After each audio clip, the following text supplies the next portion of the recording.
Shalom Aleichem. With the help of Hashem, we're going to learn the Maamer for Chanukah, Parshas Miketz. This was said in the year Seif Dalet.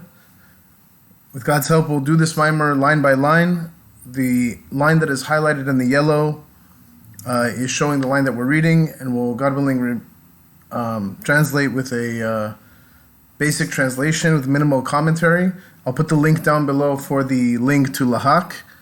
And let's get started. Siyata Dishmaya Shabbos Parshas Miketz Chanukah Mevarchin Chodesh Teves Tavshin Dalet. So with the help of Hashem, this is Parshas Miketz in the holiday of Chanukah. This was blessing the month of Teves in Tavshin Dalet. This was 1954. This is a Maamer that is built imuga, means it has not been checked over by the Rebbe. Tan Rabbana mitzvahs ner Chanukah v'chulu. So the sages taught that the mitzvah of ner Chanukah, how do we do it? Beis Shammai oimrim yom rishon madlik shmeina mikan ve'elech pechas v'helech. That it says Beis Shammai, he says that on the first day you light 8 candles and then continue downward from there. Beis Hillel oimrim yom rishon madlik achas mikan ve'elech moise v'helech. Beis Hillel, he says the opposite, that you light 1 candle and then from there you grow up and you go all the way up to 8 candles. Time at the Beis Shammai, keneged pari achag. The reason why Beis Shammai says you light all 8 at once is corresponding to the cows that were sacrificed for the Chag of Sukkos, that they would count 13 and then down to 12 and 11 and so on. And the reason for Beis Hillel is that he says you should always increase in holiness and you should not decrease. Umashma mizeh degam Beis Hillel moinim leBeis Shammai sheneirus Chanukah shayichem lepari achag. From this, it's implied that also, according to Hillel, they also agree with Beis Shammai that the lighting of the candles should be connected to the pari achag, to the sacrifices of Sukkos. Umash esav leimar sfira leimar she'adlakas sheneirus aychliyos ba'oifen demoisiv v'helech hu betam acher. And the reasoning that it gives that you should light the candles, that you should always grow, is for another reason. D'malim b'kodesh, because you should always increase in holiness. V'hainu, what does this mean? Shkol davar shenis metaknim chachamim tzarech luyas mitim ois gehalten lefi klalei v'tnai haTorah. That all the things that the sages fixed, that they established, needed to be fitting with the general concept and the instructions of the Torah. Since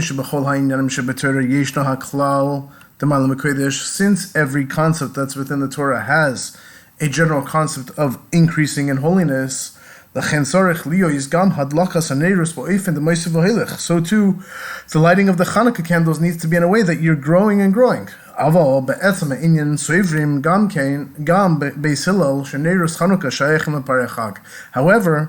the reasoning that Beis Hillel says, the essence of the reasoning is also really connected to the sacrifices of Sukkos. The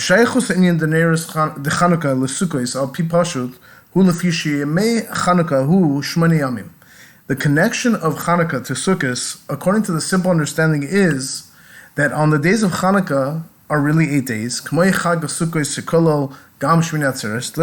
Sukkos includes also the holiday of Shmini Atzeres. Even if you're going to say that Shmini Atzeres is a holiday in and of itself, this is only a halachic reason of why we do we count it as a holiday of its own. However, all the other concepts, it is included, it is important for the holiday with Sukkos, and that's why it's called Shmini Atzeres, since it is the 8th day from the holiday of Sukkos.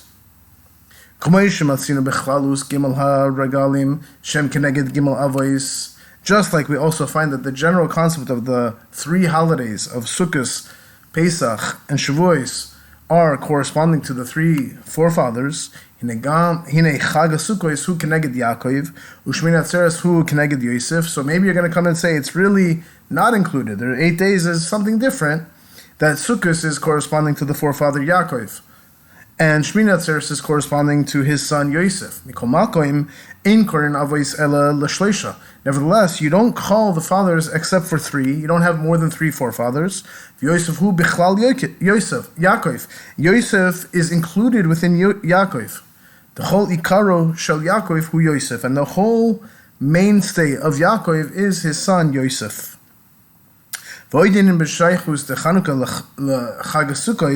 Another connection to Chanukah, to the Chag of Sukkos, is that the mitzvah of lighting the candles of Chanukah is from when the sun sets. And this is likened to the example of the mitzvah of making a sukkah, that the shade of the schach of the sukkah needs to be majority shade and not majority sun. And if it's majority sun coming through the schach, then it is called pasul. It is something that is not kosher.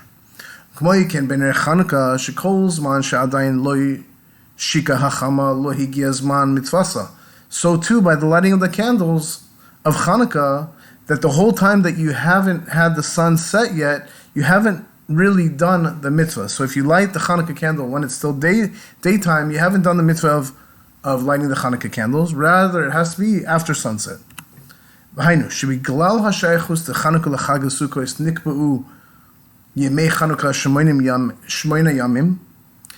because of the connection of Chanukah to Sukkos, that we count the days of Chanukah as 8 days, and we light it when it's still dark. Had it not been for these things, then it would have been in a different way. Seemingly,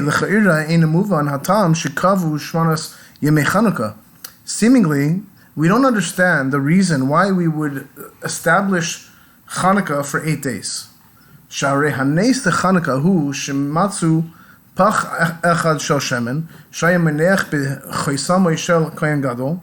That the miracle of Chanukah is that we found one jug of oil that had the stamp of it of the Kohen Gadol, and it was only enough to light one day, and it became a miracle that we lit from this one jug of oil 8 days, that was only fit for one day. If that's the case, we should have made the miracle, really the holiday, only the Yom Tov of Chanukah for 7 days. That only on those 7 days was the miracle, because the first day was natural. It would have made sense. On the first day you had enough to light. So we asked the question, why do we establish Chanukah for 8 days? So there are those who answer, and they say that on the first night was already recognized the miracle.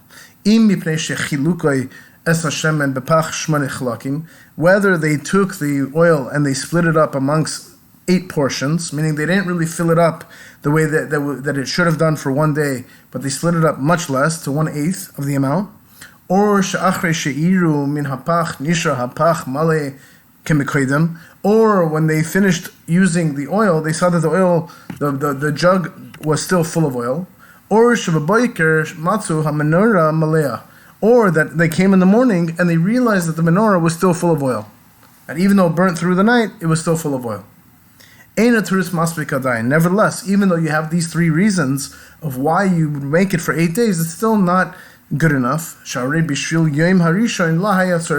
Because even on that first day, however you want to call it, they didn't have a need for the miracle. And the miracle was only for 7 days. And if so,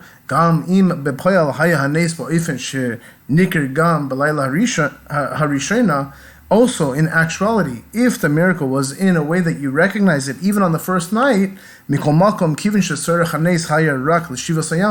since there was a need for the miracle only for 7 days, we don't understand why did we establish Chanukah for 8 days. The concept is that really Chanukah and Sukkos are one concept.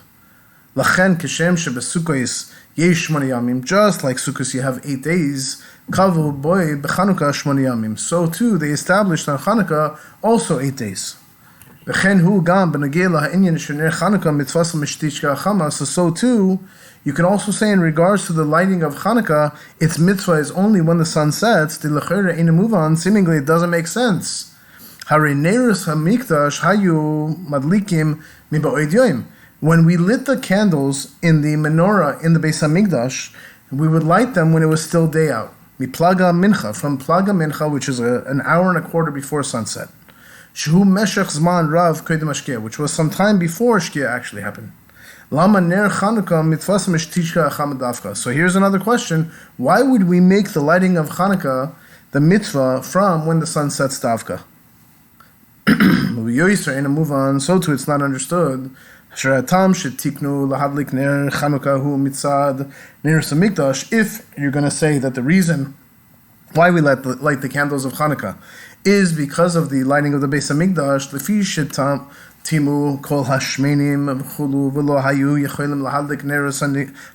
and the whole reason why we have a miracle is because the Greeks came and they defiled all the oil in the Beis Hamikdash, and we were not able to light the candles of the Beis Hamikdash. So it has to correspond to the Beis Hamikdash,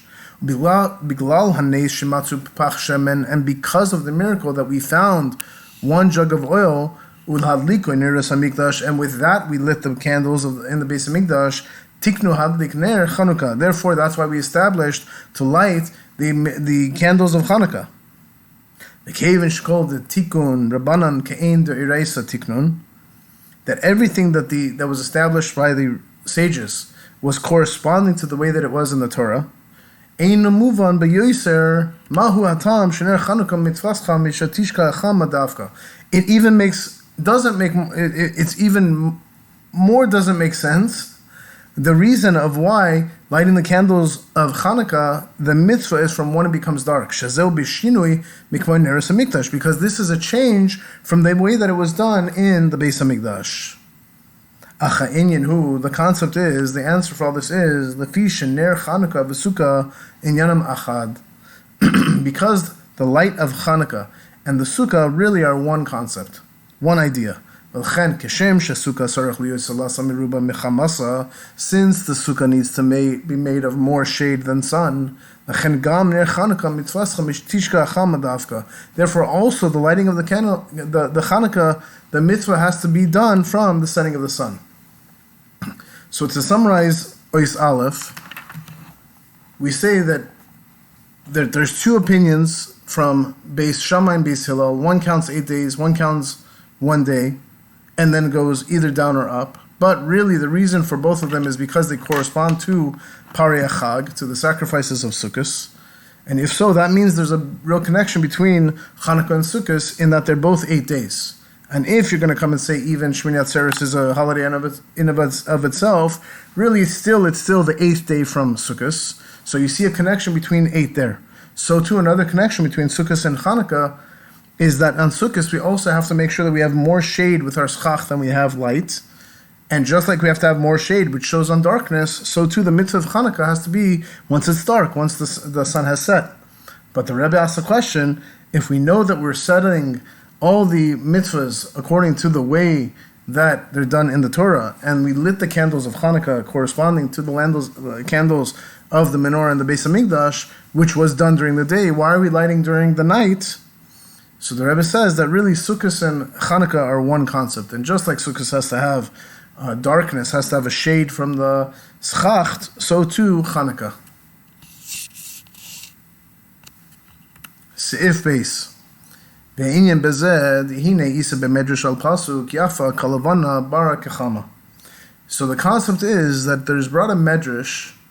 The medrash is in Shmos Rabbah, and it's on a pasuk that is from Shir Hashirim. And it says yafa kalavana bara kechama, beautiful like the moon, clear as the sun. Yafa kalavana begalus madai, beautiful like the moon in the exile of Madai. Shenidmeis Esther lelavana, that it likens in this medrash, it likens Esther to the moon. Kishem shalavana nolda l'shloshim yoyim, just like the moon has a cycle of 30 days, that it's born, it's reborn every 30 days. We bless the moon every 30 days. Kach Esther Amra v'ani loy nikresi lavay elamelech zeh shloshim yoyim. So too, in the Megillah Esther, what does it say? It says, I have not been summoned by the king for these 30 days. So you see a connection between 30 days, both in the moon and with Esther. Lefichach yafa kalavana begalus madai.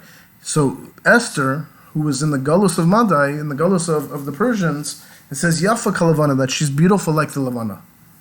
Ubara Kechama b'malchus Yavan, and in the Medrash it continues and it says, clear as the sun was Malchus Yavan, was the kingship of Greece, the Greeks, that it says, Sandrius Aim Ulius Chamashma. There was this lady whose name was Sanadrius, and she was the mother of Ulius, and it called her Chama, it called her by the name of a son. Betkufas Tammuz miyachol lamod keneged hashemesh. So the Medrash continues and it says, in the time of Tammuz, which is in the summer, who is able to stand against the sun? Meaning when the sun is out bright and it's very hot, who can withstand it? Hakol borchim mimenu, everyone runs away from it. Kach b'malchus Yavan hakol barchu mimenu. So too by the kingship of the Greek kingship, everyone ran away from them. Umatisyahu hakohen ubanav amdu be'umnasoy shel HaKadosh Baruch Hu ubarchu mipneihem ha'uchlusun shel Yavan v'nahargu kulan. And it comes Matisyahu, the Kohen, and all of his sons, and they stood with their emunah in HaKadosh Baruch Hu, with their trust in their hope, their belief and trust in HaKadosh Baruch Hu. And who ran away from them? These uchlusin, these leaders of the Yavan, of the Greek leaders, and Matisyahu and his sons killed all of them.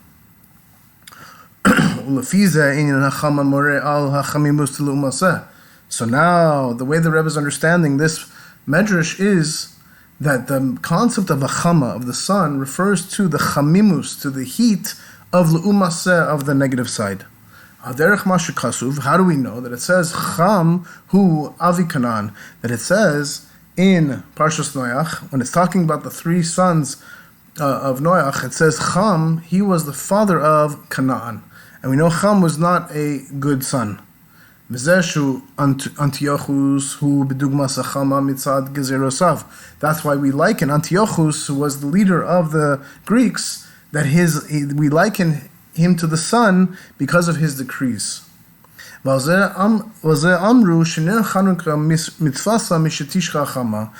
is what the sages say, that the ner of Chanukah, the light of Chanukah, its mitzvah is only done from the time of sunset. That the whole intention, the whole meditation that we're supposed to have in lighting the Chanukah candles at night is that we want to light the candles once we have the sun set, which means the sun setting of L'umaseh, of the negative side. So to summarize Seif Beis, there's a medrash that says that there's the moon, which is likened to Esther. There's the sun, which is likened to this Greek deity. And this Greek deity comes and they call her by the name of sun. So too, just like the sun is very strong, and who could withstand it, that's likened to the Greeks, comes Matisyahu and his sons who had Emunah and Hashem, and they came and they killed all the Greeks. Therefore, we understand that when it says that the mitzvah of lighting the Chanukah candle is from when the sun goes down, this is referring to the sun of the negative side, the impure negative side, that sun having to go down. That's when we can light the Chanukah candles. Seif GImmel.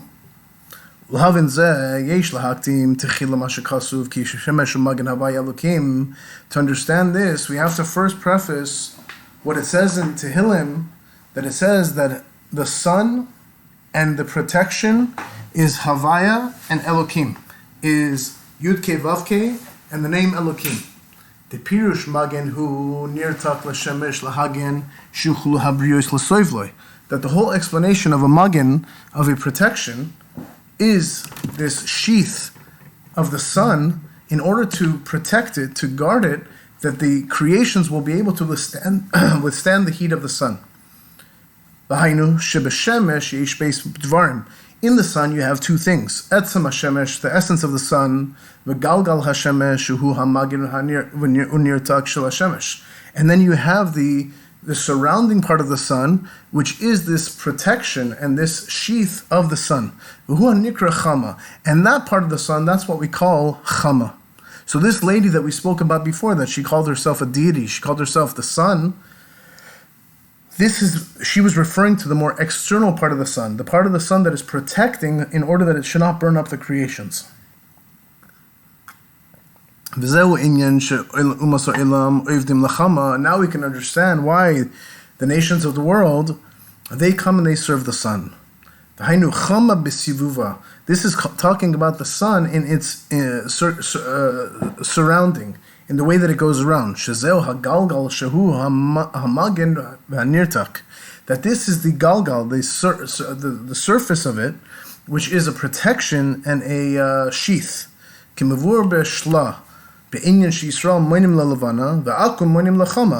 to the Shnei Luchas Abris, that he says that the whole concept of the Jews is that they are likened to the moon, and the akum, the avodas kachavim mazalois, those who serve the stars and the constellations, they are likened to the sun.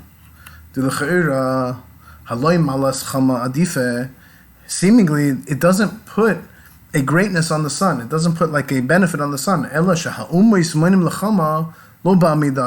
Rather, it's talking about the nations, that they are likened to the sun, not in its standing, not in its strength, only when the sun is circling. Now we can answer why the sages say, when it says in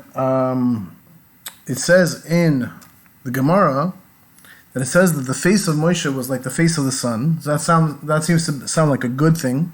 We don't understand what is the greatness of this. If the sun represents something that is not so good, represents the Umas Oilam,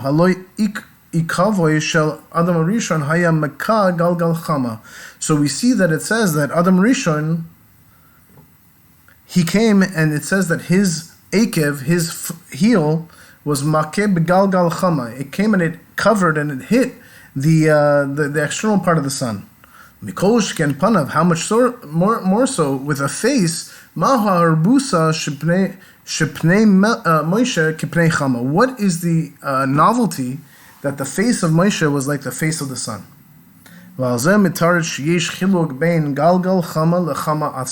Here we can now see that there's a difference between the galgal of the sun, the circumference, the outer part of the sun, and the chama atzma, the sun itself. The fact that it says that the heel of Adam Rishon hit the sun, the external part of the sun. However,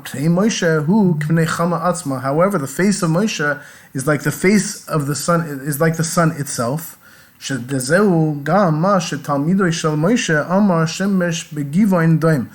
why the students of Moshe, they said that Shemesh begivoin, it stood, that the sun in Givon stood. What did Moshe do? Moshe kept the sun in its circling. He kept it where it is so that it wouldn't move, so that it would stay day. Now we can go back to the pasuk in Tehillim that we say that a sun and its protection is Havaya Elokim. The Kishem shehanirtak magin ba'ad hashemesh kach shem Elokim magin l'shem Havaya Baruch Hu. Just like the sheath protects the sun, so too the name Elokim protects on the name Havaya Baruch Hu. Yud Kei Vav Kei. Kidua sheshem Havaya Hu makor ha'oros v'shem Elokim Hu makor hakelim. That we know that in Kabbalistic terms that the name Yud Kei Vav Kei is the source for lights, and the name Elokim is the source for the vessels that the lights go into. The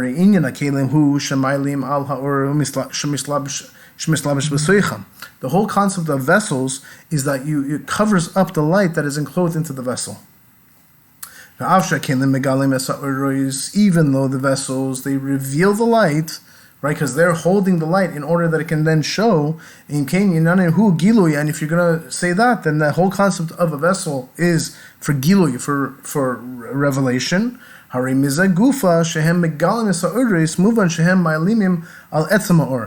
fact that they are revealing the light, it's understood that they are really also concealing the essence of the light.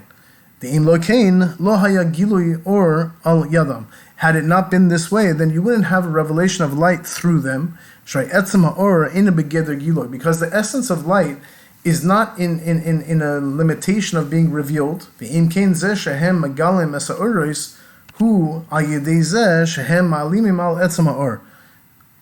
That's because, if that's the case, this is because they reveal the light that through this is going to be covering up the essence of the light. Another level of concealment is that from the external part of these vessels gets created the parsois, gets created these curtains, which are even more of a concealment and a covering up than the vessels themselves. Even though vessels are concealing, their whole purpose of having a vessel is to light, is to reveal. Except that this revelation is that they can cover up the essence of the light.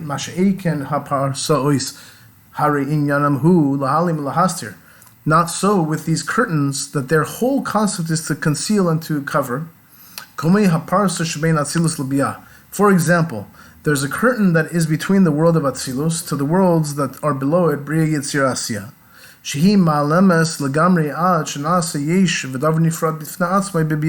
So much so that it covers up completely until it becomes a something and a entity of its own in the worlds of Bia.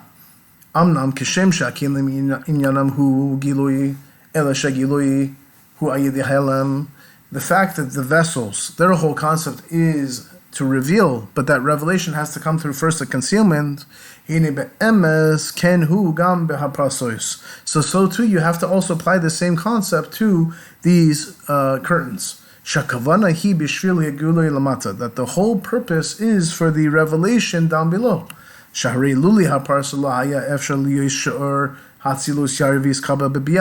Had it not been for this curtain, it wouldn't be possible for the light of the world of Atzilus to shine and to be received in the worlds of Bia. Only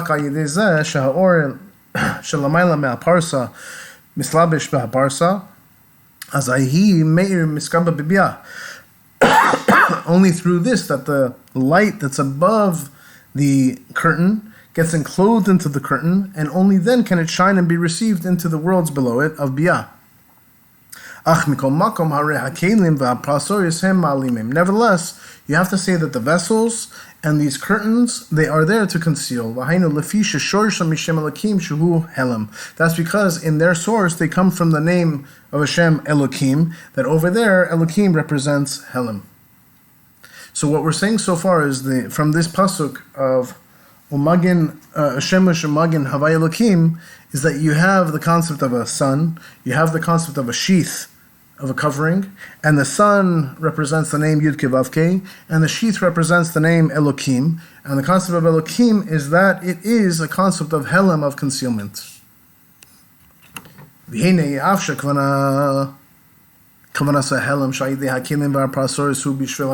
Since the whole purpose of the concealment through these vessels and through these concealments is for the purpose of revelation, since it's a concept of concealment, in an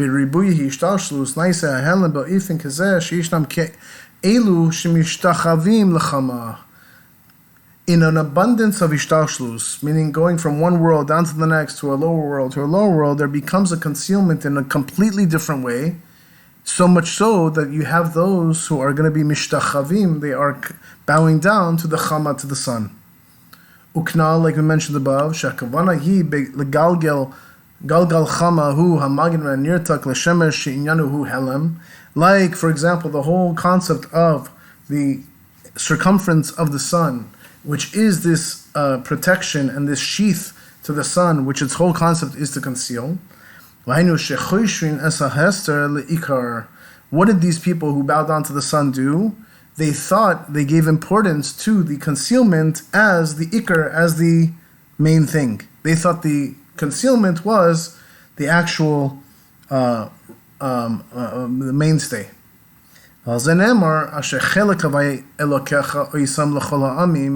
That Hashem, your God, has separated you from all the nations. That Hashem has left room to make a mistake. Because in their source of these nations, their source comes from the name Elokim. As we know the difference between the souls of the Jews to the rest of the nations, that the souls of the Jews, their source is from the name Yud-Kei Vav-Kei. How do we know? That it says, you are children to Hashem your God. Not so with the nations of the world, that their source comes from the name Elokim. Not only do they come from Elokim, but they come from the 48 different transpositions that are the lower ones from the name Elokim. What does that mean? Hainu, not from the transposition from the first three letters of Elokim, of Aleph, Lamed, Hay, not that. Bechinas mi bara Ela, like we say, who created these? Not from that level. Ela me'atzirufim de Yud Mem shemalimim al Ela, but rather from the last two letters of Elokim, which is Yud and Mem, that they conceal over the first three letters of Elokim, which is Aleph, Lamed, Hay. V'lachen lo nirgash etzlam kavanas hahelem shehu bishvil gilui. It is not felt by the goyim the concealment, which is a whole purpose of revealing. They feel just the concealment by itself. That's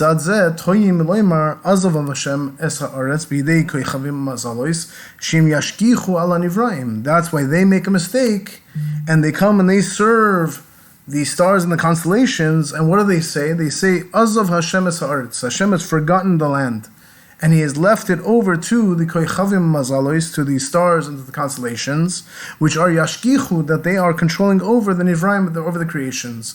Shezeu she'umas ha'ilam oimrim ram al kol goyim Hashem al hashamayim kvoidoi. This, that the nations say, great are all the nations, that Hashem is on the heavens, is His glory. Hainu she'oimrim shehashgacha al ha'aretz lamata hi hashvala lefanav yisbarach, meaning that the hashgacha, the control that is on the land down here below, meaning this world, is b'hashvala, it's like in a lowly way before Hashem. Therefore, He has left over the land into the hands of these stars and constellations. Therefore, He served them, these nations, they serve the stars and the constellations in order to receive a hashpah from them.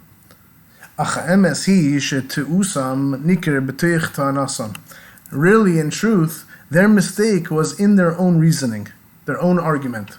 And what difference does it make? If He's in a comparison to the heavens, therefore He's also in comparison to the earth. And even if you're going to come and say that the earth, is like one mustard seed compared to all the heavens, nevertheless, you're comparing one to the other. There is a comparison between the two of them. That the heavens, they give some sort of energy over to the earth.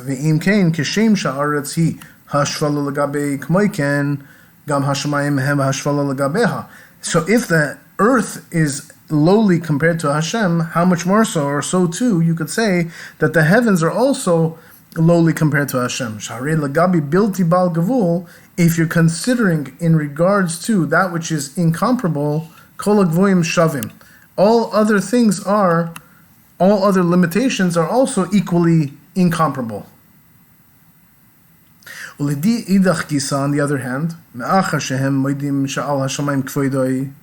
since they are agreeing that on the heavens is His glory, is Hashem's glory. Hainu shem mashpil es atzmai kivyachol b'shamayim, meaning that He has humbled Himself, kivyachol, if you could say that Hashem has humbled Himself over to the heavens. In came hu mashgiach gam kim ala aretz behashgacha pratis al kol pratu frat. So too, just like He can humble Himself on the heavens, so too on the earth, that He controls it with hashgacha pratis, with a divine providence over each and every detail. Ubifrat shebeYisrael am kroivoi shebahem hashgacha pratis nekeres b'muchash, and specifically to His nation Yisrael, which is called the close nation, that in them the hashgacha pratis, the divine providence, is recognized more empirically, more physically. Shar Yisrael hem kivsa achas bein ein za'evim v'hi mishtameres.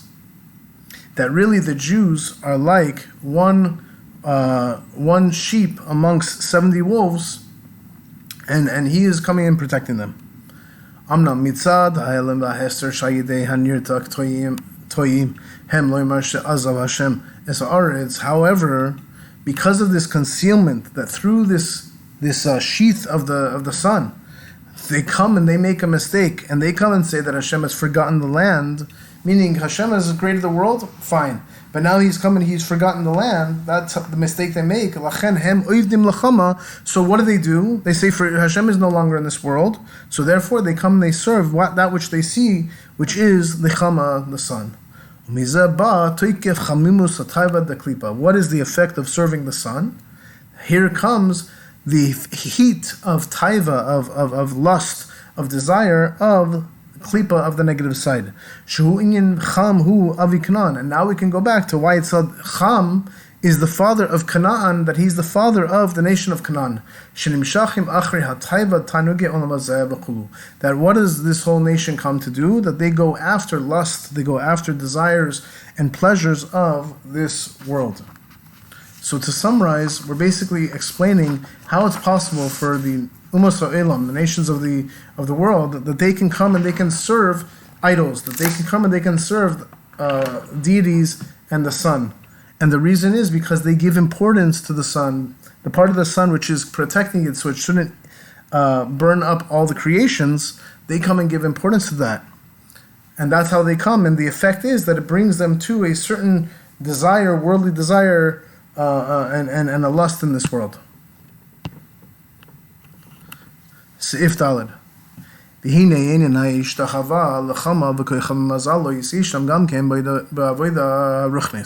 So what does this have to do with us? That this bowing down to the sun and to the moon and to the stars and the constellations, you also have in the service, the spiritual service that we have to Hashem.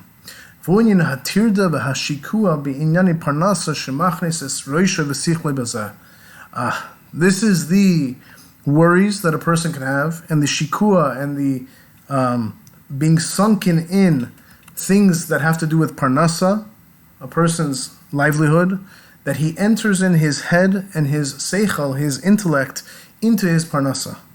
Shezehu hayishtachava beruchnius. That's what the Rebbe is calling bowing down spiritually. Tikashem shayishtachava gashmis inyana harchanas haroish shebagashmius, just like bowing down in the physical sense. Its whole concept is that you bring down your head physically. Kamoy ken harchanas haroish beruchnius vayadi tirdas aseichel v'machshava hu inyana yishtachava beruchnius. So too, bowing down the head spiritually is that a person is worrying and he is bothering his seichel, his intellect, and his machshava, his whole mind, of bowing down spiritually. This is likened to bowing down to the sun.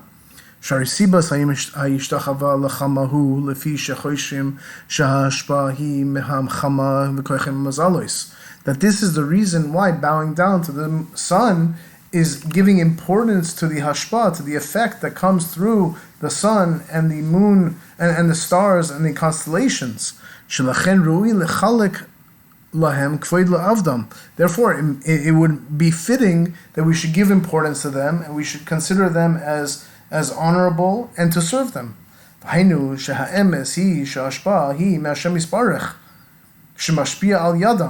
the truth is that the effect comes from Hashem. Blessed be He.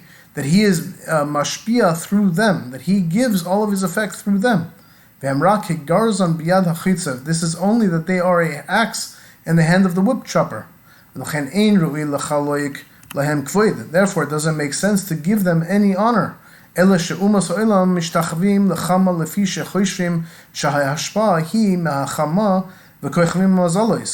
Rather, that the nations of the world, they bow down to the sun because they think that there is some sort of effect that is going to come from the sun and from the stars and from the constellations.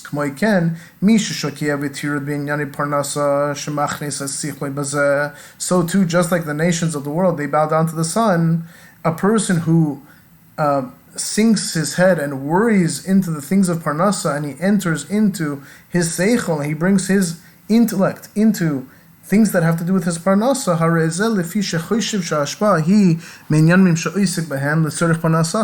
that's because he thinks that the effect, the outcome is going to come from things that he works on for the sake of his parnasa. Meaning, the more he thinks about his parnasa, the more he's going to get. That's his mindset. Rather, in truth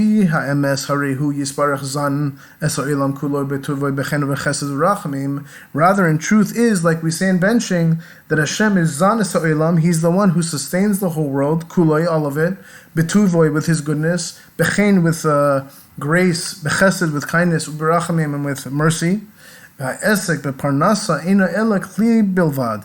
And the fact that the person has an esek in parnasa, he has a job, he has a business, he has something that is bringing in parnasa, that's only a vessel. Therefore, the person doesn't need to bring in, he doesn't have to introduce or enter in his whole intellect into his business. And if so, therefore, a person who is working and he does it in a way that he's worrying about his work, about his parnasa, that's a concept of bowing down to the sun in a spiritual sense. That's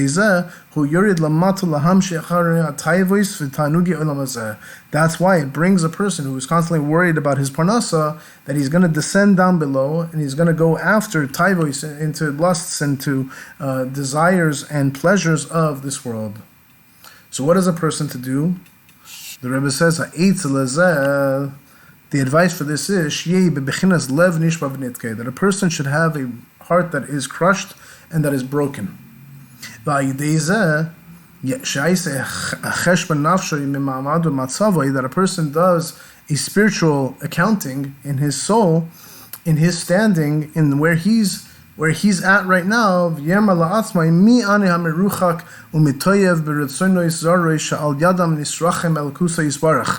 And he says to himself, who am I that is so far and is so despicable in his foreign desires that through them I get distanced from Hashem, may he be blessed. And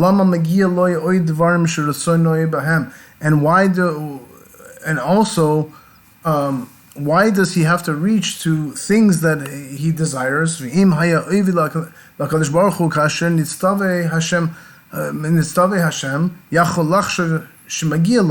If he was serving Hashem the way he was commanded by Hashem, he wouldn't have to reach these things. He wouldn't have to come to these physical desires. However, when the person does a spiritual accounting and he knows in his soul that he's not doing it accordingly, how could he think that he's reached where he's supposed to reach? The whole concept is in order for a person to be a vessel for the blessings of Hashem, a person has to be an empty vessel. Like the sages say, like it says in the Gemara and Brachos, that it says an empty vessel can hold, and a vessel that is full cannot hold.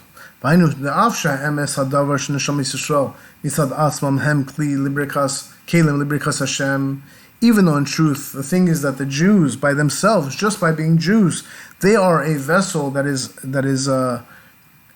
worthy of the blessing of Hashem. Like the verse says, that a cup of salvation I will lift up.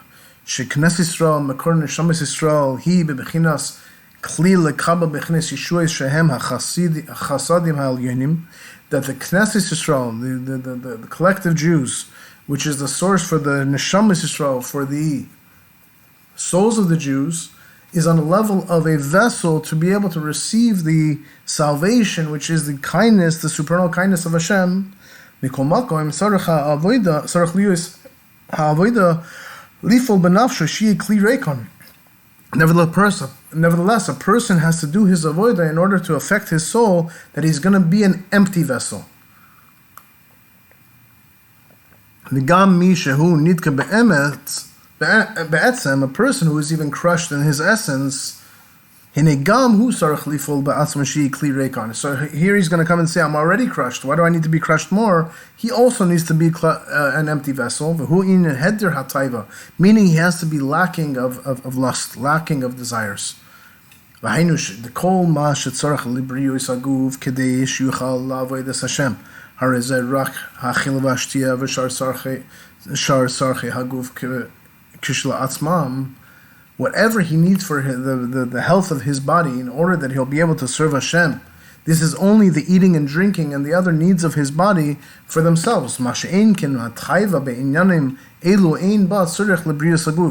having a desire, having a lust in these type of things of eating and drinking and other bodily needs, that's only for the sake. That's not for the sake of the health of the body.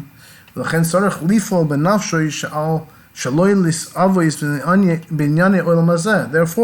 a person needs to affect in his soul that he shouldn't have desires for things of this world. And then he's going to be an empty vessel that can then receive the blessings of Hashem. A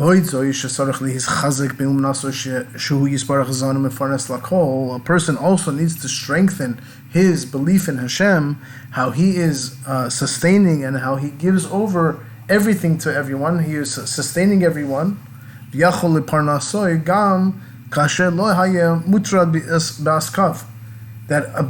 Hashem is able to give him parnasa, able to give him sustenance, even though he's not worrying about his work, even though he's not sunken in his work. That Hashem can give him parnasa even in a different way. Even though the person cannot think in his mind, how is it possible to make money in some other way? Rather, the person needs to strengthen in his belief in Hashem that this is the truth.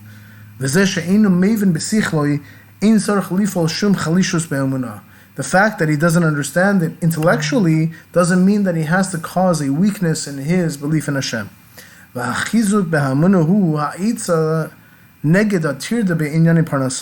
strengthening of a person's emunah is the advice in order that he will oppose the worries that he has in his parnasa, which we said before, that the worrying of parnasa is like bowing down to the sun in a spiritual sense. וזהו מה שכתוב במדרש שמתיסיהו הכהן ובניו עמדו באמונתו של הקדוש ברוך הוא וברחו מפניהם האוכלוסין של יוון ונהרגו כולן. Now back to the medrash that it says this is why Matisyahu and his sons, they came and they stood with strong emunah, strong belief in HaKadosh Baruch Hu, and the Uchlusin, the heads of the Yavan, of the Greeks, they ran away from them, and the Matisyahu and his sons killed all of them. The whole war with Antiochus was a spiritual war.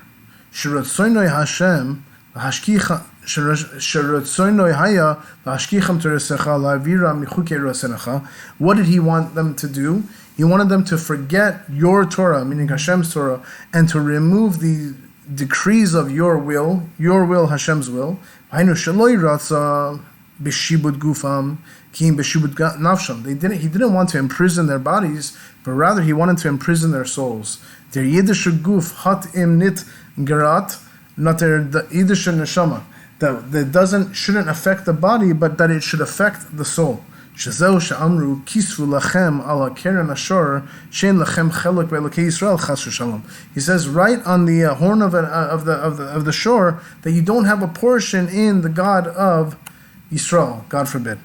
V'zeu ha'melchama ruchnius be'Antiochus shehashtachava lachama. This was the spiritual war of Antiochus, that he bowed down to the sun.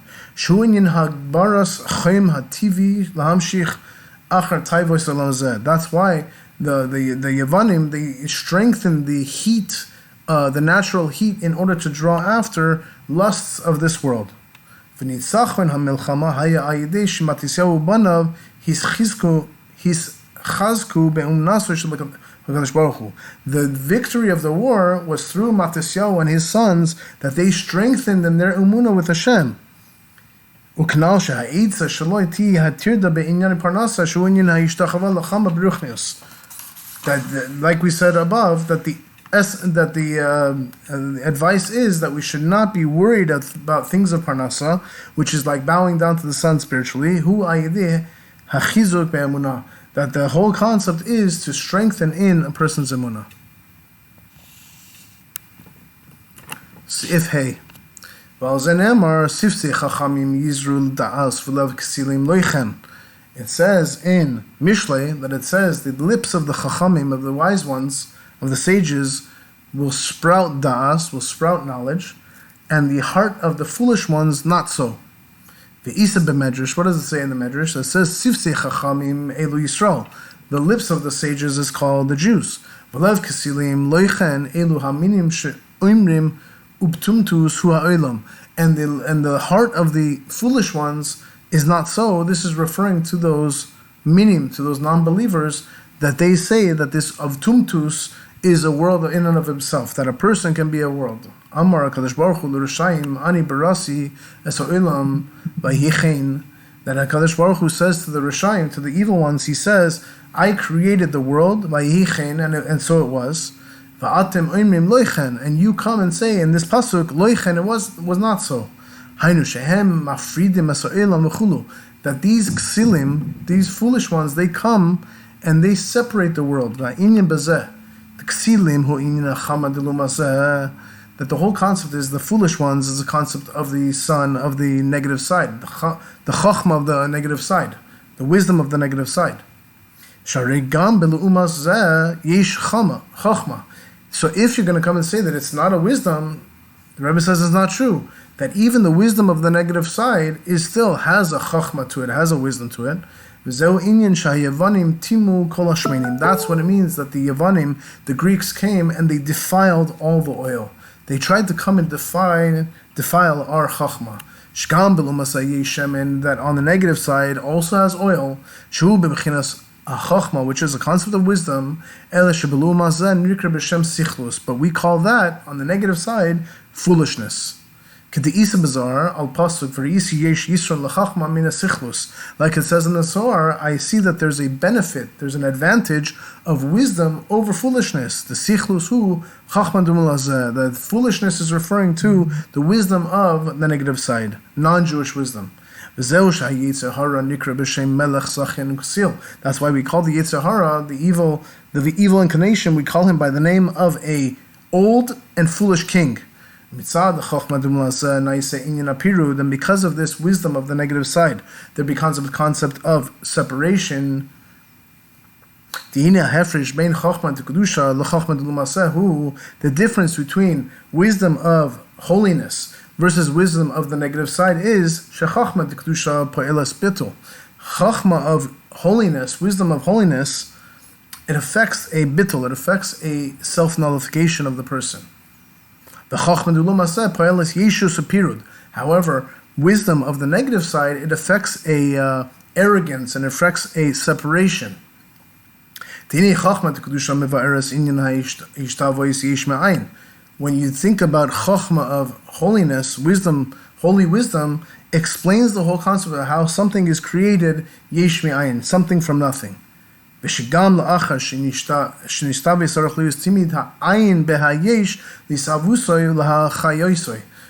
after the thing has become created, we're constantly looking at how that thing that is created, how it's constantly being created and given life force from the ayin, from the nothingness.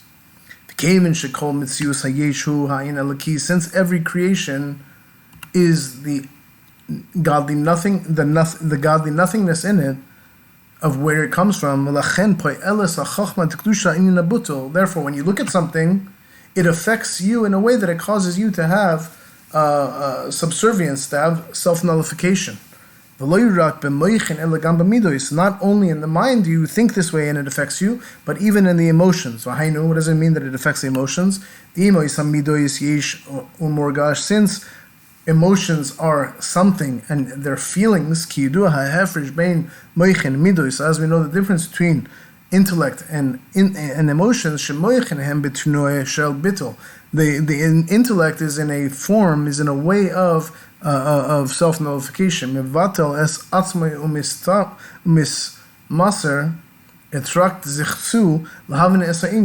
That it causes the person that he's working hard in order to understand the concept. However, a person's emotions are in a way of feeling and of being.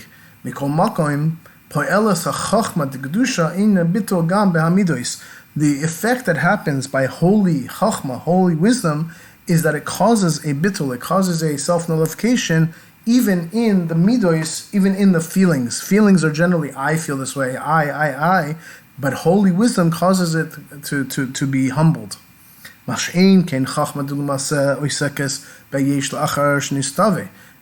if we compare it to chachma of the negative side, that it's working with the yesh, it's working with the creation after it's been created. It comes in and explains all the specifics of how it's a thing. Since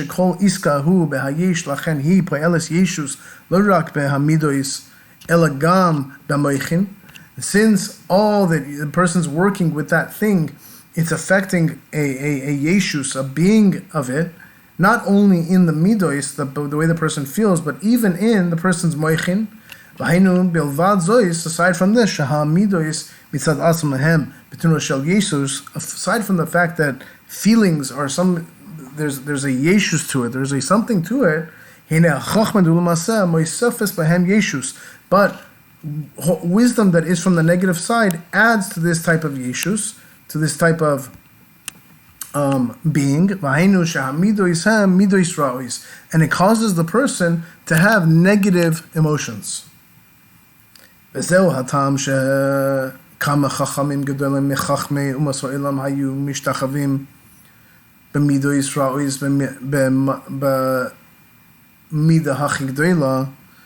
why the reason why many of the great sages of the other nations, they were mushtachim, they were sunken in negative emotions, b'mida hachgedola, with a very great measure. V'lo ha'ila lehem chachmasam klal, and it wouldn't help them whatsoever. Their wisdom that they had previously could not help them get out of these types of emotions. The reason for this is because the chachma of the negative side affects and it adds to a person's arrogance. The fact that wisdom from the negative side affects a arrogance and a separation, that's why the pasuk says that the heart of the foolish ones is not so. That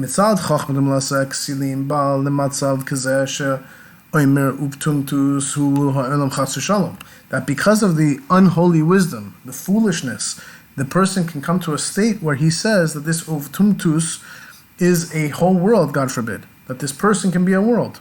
Not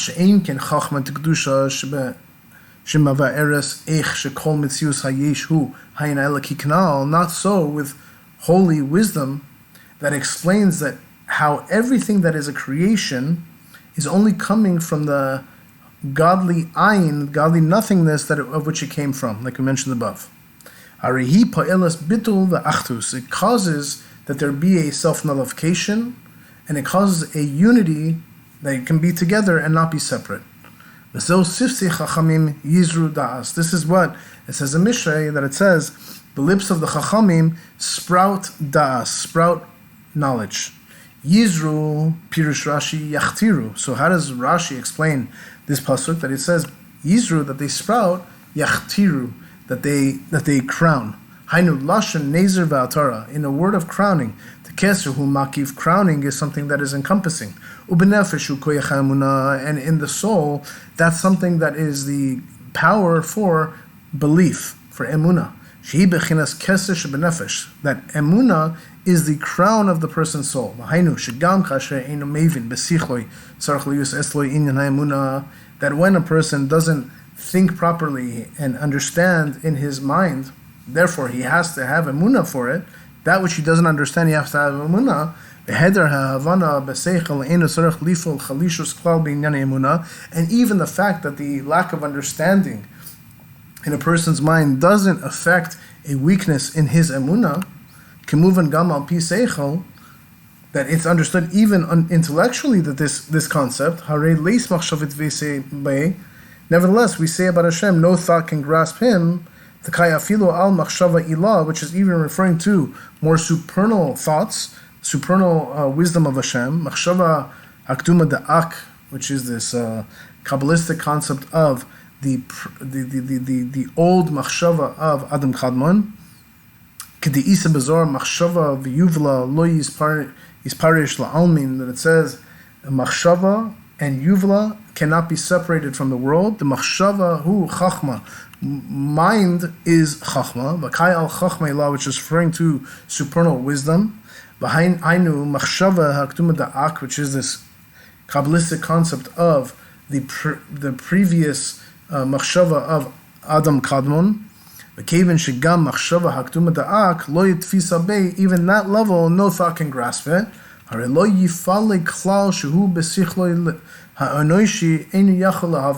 However, it doesn't affect him whatsoever, even though we can't understand these high levels of godliness. It doesn't affect that he can't understand a concept of emunah. This is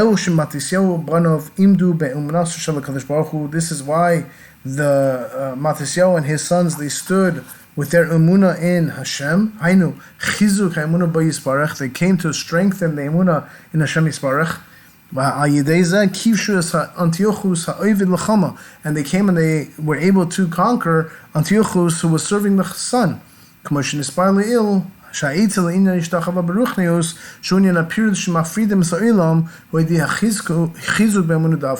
Like we mentioned above, that the whole advice for that of bowing down in a spiritual sense is the separation. By separating the world, the advice for that is to strengthen a person's emunah.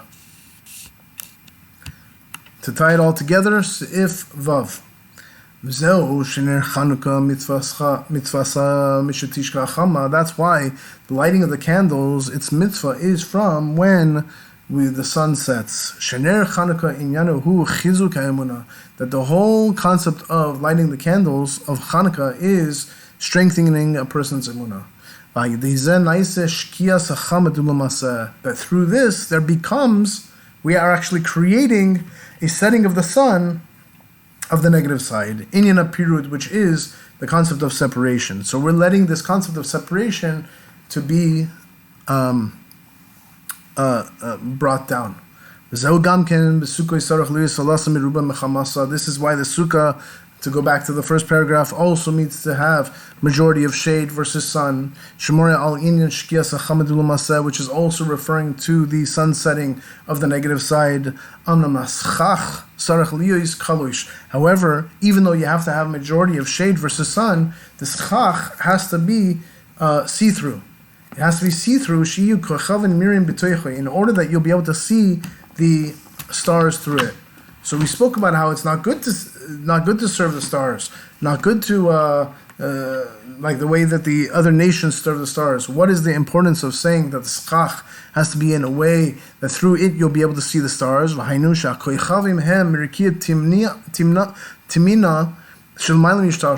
these koichavim, these constellations, they come from the 8th galaxy that's higher than the whole Yishtalshalus. Which, what does that represent for us? That is talking about the concept of emunah. that through this becomes a setting of the sun of the negative side. That this is why the days of Sukkah and the days of Chanukah are really both 8 days. That we know that the whole concept of 8 is showing on that which is higher than Ishtashlus.